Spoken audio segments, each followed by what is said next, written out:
एक समय की बात है।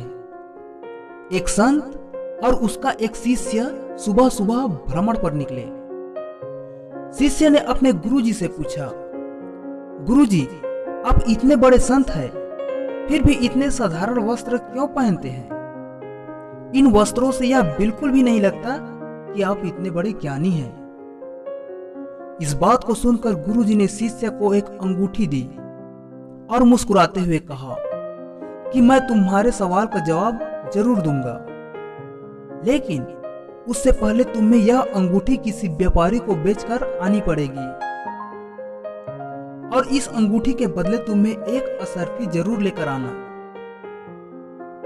शिष्य ने गुरुजी की बात मान ली और उस अंगूठी को लेकर वह बेचने के लिए निकल पड़ा।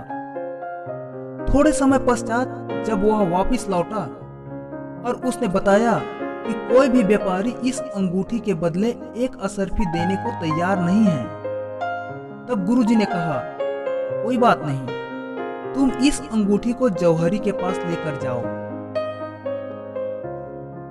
लेकिन इस बार भी शिष्य अंगूठी को लेकर गुरु के पास वापस आ गया और उसने बताया कि सभी जौहरियों ने इस अंगूठी को लेने से मना कर दिया और उन सब ने कहा कि इस अनमोल अंगूठी को हम सब मिलकर भी नहीं खरीद सकते, इसके लिए तो लाखों असरफियां भी कम हैं।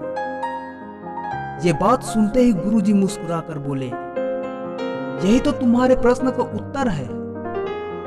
जिस प्रकार सिर्फ ऊपर से देखकर इस अनमोल अंगूठी की कीमत का अंदाजा नहीं लगाया जा सकता, ठीक उसी तरह किसी व्यक्ति को उसके वस्त्रों से नहीं आंका जा सकता।